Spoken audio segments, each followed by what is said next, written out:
Hello there. Good afternoon to those of you who are tuning in. This is the 23rd of Cheshvan, 5785, November 24th. Today is the day that Bibi Netanyahu, well, it's one of those days. It's close to the day that he was issued an arrest warrant by the ICC. And I think that's quite a promising turn of events. Now, as the Hasidic communities often remind me that everything that goes on in the world relates to the Torah portion of the week, and it relates to also the time in the Jewish calendar. As you can see today, in 137 BCE was the day that the stones of the altar, which were defiled by the Greeks, were moved from the Holy Temple. As you know, that the Hasmoneans waged a war against the Greeks, who, the Hellenistic Jews at the time, who took over the state of Israel as it was then, and the Hasmoneans waged a military war to remove them. The Greeks defiled the temple. They defiled the meaning of the temple, much like, today's secular Zionist Jews who defiled the temple with their secular philosophy, or their appropriation of the religion. Now, a few things I'd like to discuss today. One of them being the Parshas of the week, and to go into a deep dive on it and see if we can relate and make some sense of what's going on in the world through it. Now, there's a lot of talk in Jewish circles about the relationship between Esav and Yaakov, which will be quite interesting to consider. If you're not familiar with the history of Jacob and Esav, Jacob is the representative of the Jewish nation, and Esav is the ruddier and more aggressive brother of Jacob. He's the older brother, and he is the progenitor of the Western civilization, first the Romans, and Christendom as we know it today. Now, this would be the notes of Yeshayahu Leibovitz. Now, he was a Zionist, but he spoke out against some of the Nazi-like policies of the Zionist groups. And it'd be interesting to read his thoughts, because it's likely that his thoughts are much suppressed. So, this week's Parsha is Toldos. The Sudra known as Toldos Yitzhak, or the history of Yitzhak, is not in reality a biography of Isaac, but the beginning of the history of his descendants, his children, and later his grandchildren, a story which, in terms of its scope, is the major part of the book of Genesis. The Chumash, which is the Torah of Genesis, tells us very little about Isaac. We know nothing of his childhood and youth, except for the great event where he went with his father for the Akedah, which is the sacrifice, the binding of Isaac, where Abraham offered him on the altar. Only later, Midrash tells us that when Isaac went, it was an act of self-sacrifice on his part as well. What we are told primarily is the story of the births of his sons, incidents between the sons and incidents between them and their father. So we're not told too much about Isaac, but about what happened to his sons and things that happened between his sons.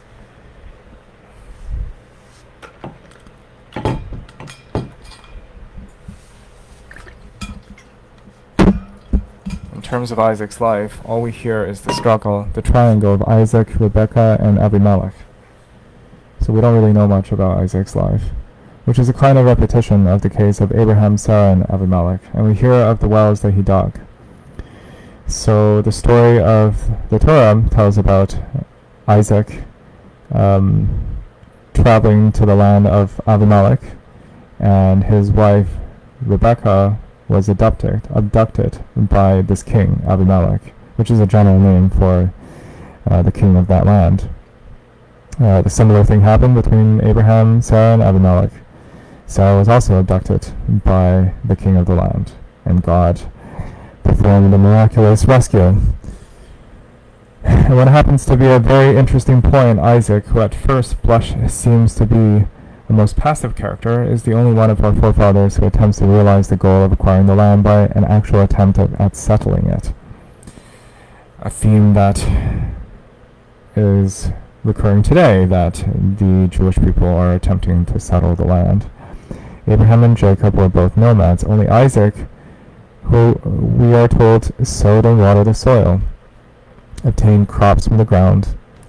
As mentioned, though, immediately after these events, we find Isaac as an old man who has for all practical purposes forsaken an active life, is half blind and stays at home, while events run their course without any cooperation on his part.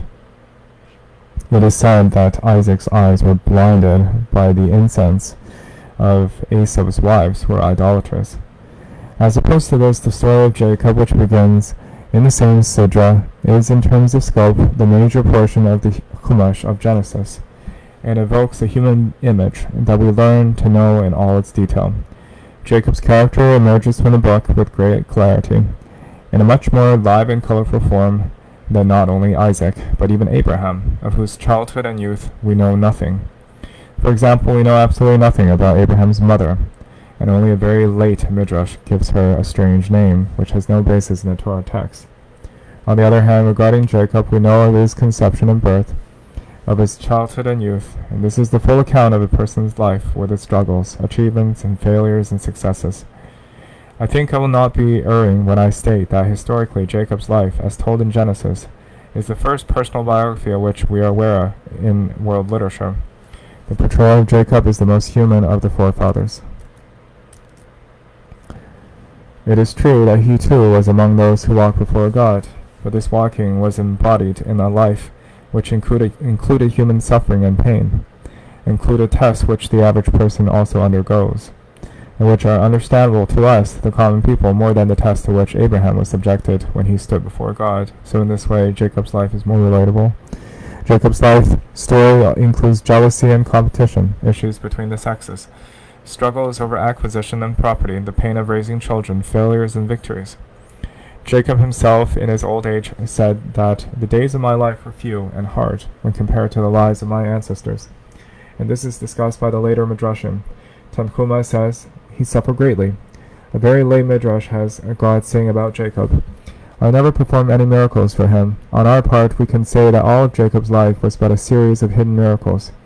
But there were indeed no open miracles in his life. Jacob's character was both complex and enigmatic. On the one hand, he was blameless, the first term applied to him. At the same time, he was clever and cunning, and sometimes even shy. It was he who dwelled in tents and was guided by his mother, who was revealed later as a practical man and as one of achievements, whose wife was not brought to him from the outside. He acquired his wives and his possessions by his own efforts, his work and his acumen. It was because of his love for a woman that he dedicated himself to work in which he engaged for many years.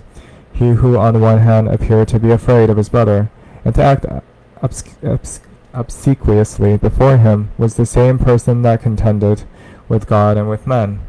Not only that, but close to his death we hear directly from his mouth, to our great surprise, that in Canaan he conquered a certain area with a sword and bow, something of which we are given no indication earlier.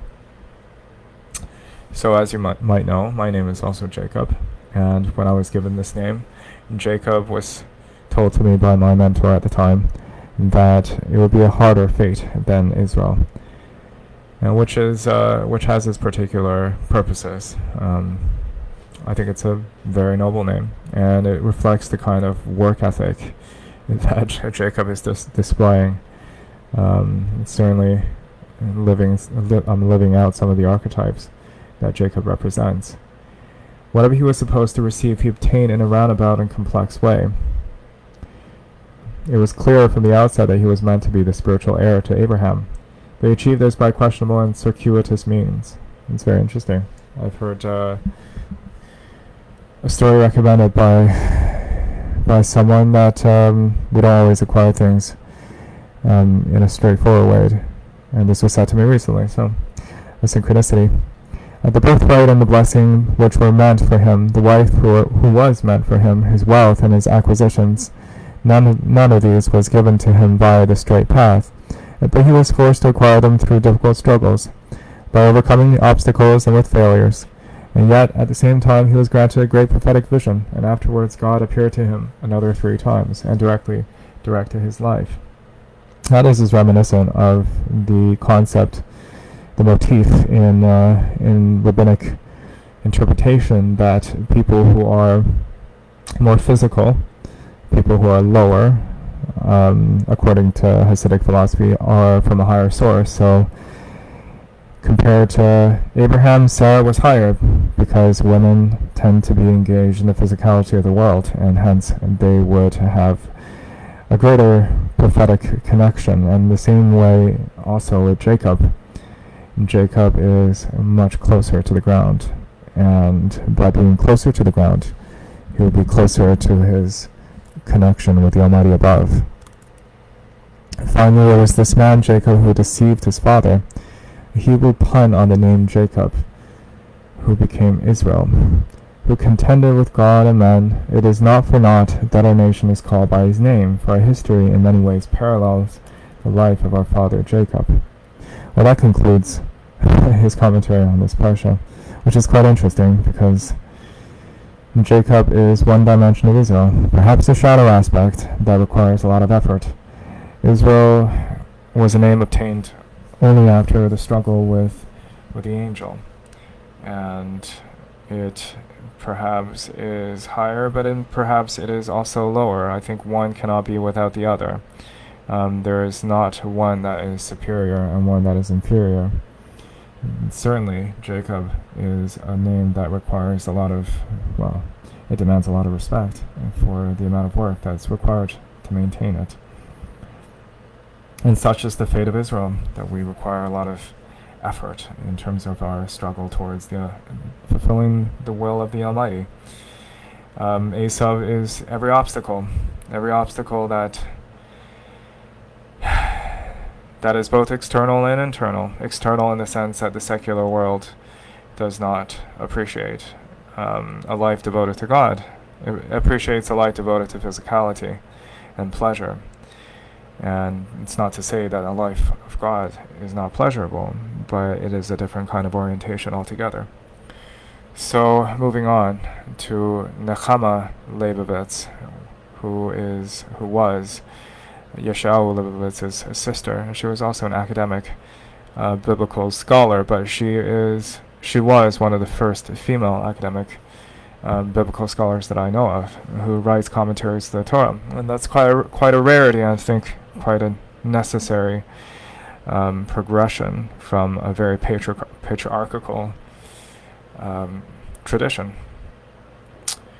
So she writes, "Then Isaac sowed in that land and received in the same year 100-fold, and the Lord blessed him," again recounting Isaac's quite unique participation among the patriarchs on the land. And that is eventually, with the coming of the Messiah, the ultimate purpose of the Jewish people is to sow the land and fulfill all the incumbent commandments. And the man grew richer and richer until he became very wealthy. He had acquired flocks and herds and large households, so that the Philistines envied him. All the wells which his father's servants had dug in the days of Abraham his father, the Philistines stopped them up and filled them with earth. So Isaac was also quite famous for digging wells. The wells he dug, unfortunately, were filled up by the Philistines, who were his physical and spiritual nemesis. So Nechama writes, "The patriarchs dug wells in the Negev and found water. It is foretold by the prophet Isaiah that the experience of the patriarchs would be repeated by their descendants in this time of the redemption. For in the wilderness shall waters break out, and streams in the desert. I will open rivers in high places, and fountains in the midst of the valleys. I will make the wilderness a pool of water, and the dry land springs of water. The same promise was made by the Almighty to the children of Israel in the Torah. And you shall serve the Lord your God, and he shall bless thy bread and thy water." Water means life for man, land and animal, for the immediate place and the whole neighborhood, but the Philistines thought otherwise, as it is stated.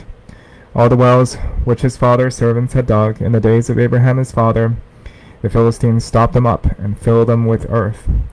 What did they mean by doing this? Surely they were cutting off their nose to spite their face and withholding benefits from both themselves and their cattle. But in addition to stopping the wells up, they filled them with earth, so that no one would be able to know that there had been a well at that spot, and that no water should flow again from there.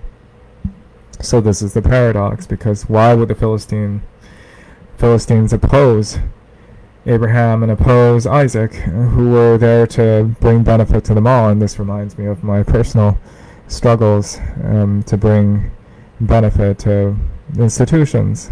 And it's as if they would hurt themselves just to stop this progress. Why did they wish the land to be desolate? This question has puzzled students of the Torah throughout the ages. There must be something more to the matter than what is literally stated. Here we quote, "And he called their names after the names by which his father had called them." It is conceivable that Isaac's naming of the wells bore affinity to other expressions of calling names, to mark the kindness of the Lord, such as where it is stated that Abraham called the name of that place, "The Lord will see," and "The Lord is my sign." So these patriarchs named the wells as a reminder of God, and perhaps that's what offended the locals. "The wells of him that liveth and seeth me." Abraham did the same thing with regard to the wells which he dug, calling them by the name of the Lord, since it was his preoccupation to spread abroad the knowledge of the Lord and show the people the idols were valueless. Abraham thought out a wonderful device to help to bring those who were misled under the wings of the divine presence. Who were misled? I wonder what that means. He called the well by name that would drive home the lesson of the true existence of the one God. By this he aroused in them an awareness of the truth by saying, "Let us go and draw water from the well of the eternal God." The wells were a public necessity, and in this matter the people were initiated into knowledge of the true God. Like the fruitful servant of a king who tries to persuade rebellious subjects who had fled to return to their country, so Abraham strove to turn the hearts of those who deny God while he was alive, as the Prince of God among them. His fear was among them, and they left the wells intact with their names, but after his death they reverted to idolatry. And in order to erase from their memory the names of these wells, which were called the very opposite of their false opinions, the Prince of God among them, as the Prince of God among them, his fear was upon them. So the stories of Genesis recounts that Abraham had made many converts, and many of these converts seem to have been loyal until Abraham's passing. That they were converts for as long as Abraham exerted his influence on them. But after his death, many of these people reverted, in order to erase from their memory the names of these wells, which were called the very opposite of their false opinions. They stopped up the wells. So it harkens to the idea that God is, in Jungian psychology, a representation of the self. And the self is the source of consciousness. It's not just the source of the superego, but also the ego and the id and everything else. All modes of consciousness. And the Jungian Edinger talked about the need to maintain an ego self-axis. That would be authentic, and that would be stable. That would be life rejuvenating. But there is always the resistance from the other side, perhaps from the side of the shadow, the side of the id, or whatever this thing that the Jewish people call the evil inclination, that tries to block up authenticity. And in this sense, it is the natural human tendency to block up authenticity and to stuff up the wheels of progress, to be reactionaries, to evoke psychic defenses. And so, in this sense, this is a very relevant story of today. that instead of facing the truth, many people would much rather tantrum like children, act like snowflakes. This thing that happens both on the right and the left, that people would rather adhere to a group, a mass movement, instead of dealing with their own unconscious. With the disappearance of the well, the name also disappeared. The Torah then comes to inform us that Isaac followed in his father's footsteps and endeavored to dig out these same wells and resurrect their names in order to restore the crown of the true faith to its former glory. Our commentator thus considers that the story of the wells must be taken to imply something symbolic. The conduct of the Philistines can only be understood if we take these wells to signify the wells of the true faith, which the patriarchs caused to flow, in which the forces of desolation and idolatry stopped up. An ancient midrash anticipated the explanation, stating, another thing that this passage harkens to is that idolatry was a thing of temptation back in the past. 2,000 years ago, before the sages of the temple nullified it through their divine service. The story recounts them also attempting to nullify the desire for illicit sexual relations. Upon doing so, they discovered that there were no longer eggs, and so this was not a productive venture to continue forth. God created these inclinations all for an ultimate service, an ultimate purpose. It is man who corrupts it for our own selfish desires. The temptation is there to do evil, and evil does exist. All the wells which his father's servants had dug, the Philistines stopped them up. These are the 7 commandments of the sons of Noach, which is the commandment incumbent upon all mankind, the observance of which Abraham had promoted and which they had forgotten. Today, in the age of Jewish Renaissance in the homeland, where wells are being literally dug in the land of our forefathers, fructifying the desert areas of the Negev, we can appreciate the greatness of the patriarchs, who combined their dissemination of the true faith with the practical reclamation of the soil by digging wells and watering the ground. Our sages draw attention as well to this side of the patriarch's activities. And Isaac settled there and dug again the wells of water. Great are the righteous, since they occupy themselves with the habitations of the world. See, Nechama Leibovitz came from a line of Zionists who were not as radically right-wing as you see them today. They, along with people like Martin Buber and even Hannah Arendt, strove for a Zionist cultural renaissance rather than a militaristic domination of the locals, which is much more Edomite and reminiscent of the older brother of Jacob, Esav, than true to the purpose of Israel. We know too that the Philistines were not pleased with those wells and did not wish to see the desert made fertile. The Torah itself tells us briefly why this was so. And the Philistines envied him, and Isaac himself said, "Seeing ye hate me." See, here the Philistines remind me of all the assassinations of peacemakers between Israel and the Palestinians. The Philistines are reminiscent of these people because they did not want prosperity, they do not want peace, which is the precondition to all blessings according to the Torah. Was this reaction characteristic only of the Philistines 3,500 years ago, when Isaac dwelt in his tent and wells were dug with primitive instruments? Or can it not be parallel in every generation, even our own atomic age? Abimelech's words to Isaac surely strike a familiar note. And Abimelech said to Isaac, "Go away from us, for thou art much mightier than we." The whole history of the Jewish people is marked by expulsions from their homeland. From one exile to another, from one town to another, from village to village, from one quarter of a city to another. And this can also be parallel in the history of the patriarchs. In our Sidra, we have therefore the first expulsion. The Midrash offers an alternative interpretation of the phrase, "For thou art much mightier than we." based on the two different usage of the letter mem. There is the letter mem of the comparison in the sense of than. There is no one greater in this house than me. It can also be used in the sense of from, or of. On the day you'll eat of it. The obvious meaning of our verse is, as the King James Version has it, and as we have quoted from above, for thou art much mightier than we. But the Midrash prefers to translate the verse as follows.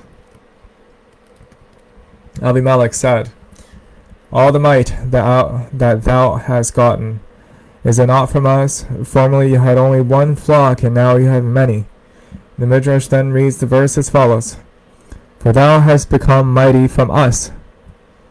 In spite of the fact that Isaac sowed the land with his own seed and received the same year and hundredfold, and that he himself dug the wells and found water, enriching himself therefore by his own toil and effort, and the blessing of the Lord, and not by exploiting any other man. In spite of all this, Abimelech the king accused him of becoming rich and mighty from him and his countrymen. Such is the plight of all who are oppressed, that they would work and toil like refugees in workshops, and still they're crushed further by denying the fruits of their labor. And I think that it was a travesty that the oppressed, who Rabbi Nachman reminds us, are the possessions of God, that God is with the oppressed. And being oppressed is one of the features of being one with God, or being on the side of God. And soon we shall read how the sons of Laban similarly accused Jacob, echoing the Philistines' accusation against his father. Of that which was our father's hath he gotten all this glory. From then to our own days, the voice of those making this accusation has never been silenced. The history of the forefathers in this respect as well being parallel to their descendants. Questions for further study. All the wells which his father's servants had dug, the Philistines stopped up and filled them with earth. Abimelech was ashamed to tell him to leave personally. He allowed his people to stop up the wells in the hope that he would take the hint and leave. So long as the king did him no direct harm, Isaac kept quiet. Besides, he did not want to inform on the servants to their masters. But when Abimelech saw that Isaac was not to be moved by half measures, he took matters into his own hands and spoke personally to him, and this is the force of the text. Then Abimelech said to Isaac, go away from us. He had cattle, and the Philistines were jealous of him. Those who lived in Gerar, the capital city, presumably they included many wealthy persons who usually reside in the capital. One rich man is jealous of another, and particularly if he is a Jew. The Philistines stopped them up, the country dwellers. He could not complain to the king about them, since he lived in Gerar, and had no means of knowing who was responsible. The government, too, turned a blind eye out of animosity. Leave us, for you have grown too rich for us. Till eventually the king himself said, leave the town where the ministers of state and magnates live, for have grown too rich for us, and this is like thorns in their eyes. The king cannot tolerate the embarrassment caused by his wealthy citizens.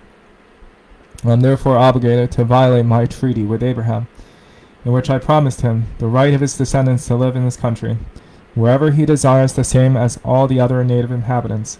The text implies that a similar fate will befall the Jews in the dispersion, when they will be restricted in their right of domicile.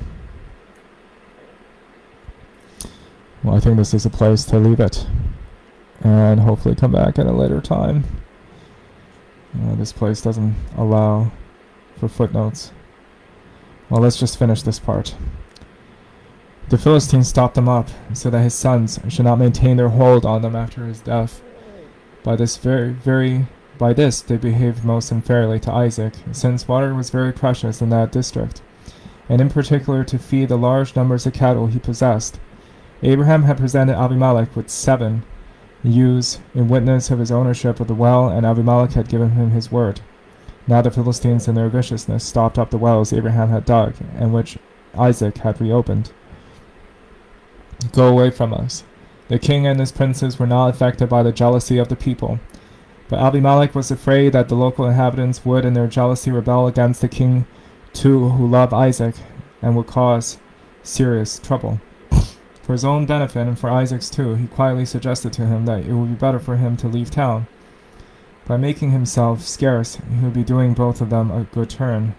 Abimelech only insisted he leave the capital, but permitted him to stay anywhere else in the land of the Philistines. That is why he did not say leave our country, but just go away from us. What was the attitude of the king to Isaac according to each of the above quoted commentators? What was the attitude of the king to Isaac? It seems to be protectiveness, because the local people were rebelling against the Jews, and such is the history of Jewish anti-Semitism, that the aristocrats would always protect the Jews, but it's the quote-unquote rabbles who are discontented at the Jews' prosperity. And I think in some ways Jews do need to be more mindful of the welfare of its citizens, of other citizens, but that's not the case here. It seems like the Jews here were instituting prosperity, not only for themselves, but to everybody else. But this was arousing the ire of locals, who were thwarted by their brazen service of God. Well, should that really be considered to be brazen? Because that is the right of people to practice their religion. Why did they maintain that Isaac's enemy were mostly town dwellers? And then perhaps again, a lot of Jewish anti-Semitism has to do with unequal economic circumstances, and the rabble, who are usually on the right of the political spectrum, who see Jews as the enemy, that really in the end is misguided.